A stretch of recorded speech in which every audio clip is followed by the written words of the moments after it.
So a big question after seeing The Rise of Skywalker for a lot of people that have seen it is, did it actually undermine The Last Jedi after everything that has been going on behind the scenes within Lucasfilm, swapping directors and all those things? I'm here to give you the yes, give you the no's, and give you the all around, did it undermine it or did it not undermine it? So I hope you guys enjoy the video and let's get right into it. So we're first going to start off with the ways that it stuck to The Last Jedi and did not undermine it in any way. The Force connection between Rey and Kylo is the first thing set up in The Last Jedi. The Force Skype, Force FaceTime, whatever you want to call it. The way that they can connect to each other through the Force, no matter where they are in the universe. They can see where each other are, and they can actually interact physically with each other, even though they aren't anywhere near each other.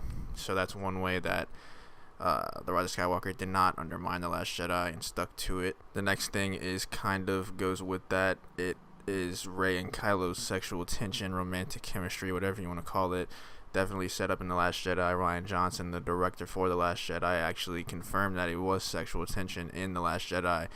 A lot of people thought it was just a friendship thing, but no, Rian Johnson said that it was a romantic relationship, and they definitely carried that over into The Rise of Skywalker.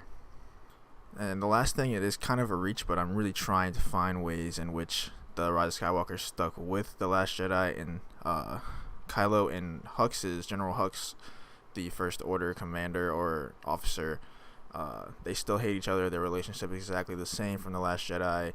Hux despises Kylo so much that he becomes a spy for the Resistance, and Kylo, or someone ends up killing him. I think it was actually General Pride that ends up killing him, but still, Kylo and Hux's relationship is still exactly the same as it was in The Last Jedi. So now we're going to go into the ways that The Rise of Skywalker actually did undermine The Last Jedi, and I personally feel like it did a lot of damage in this category.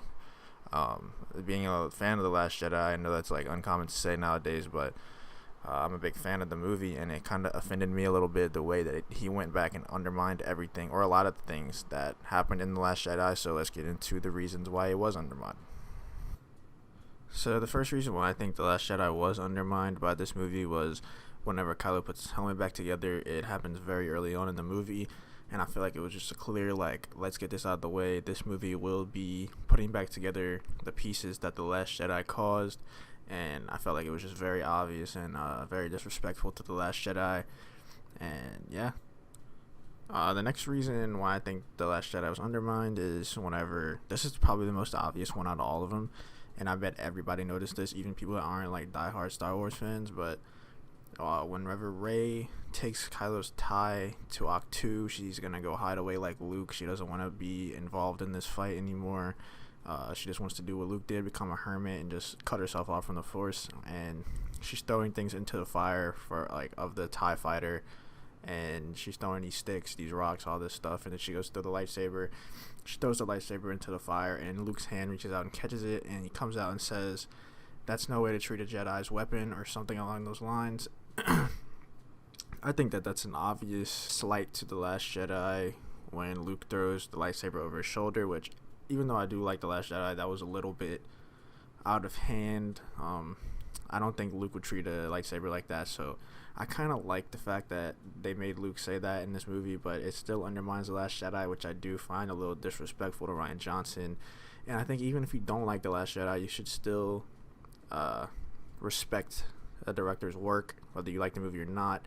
And I don't think you should treat it like that, how J.J. Abrams did, but that's just my opinion.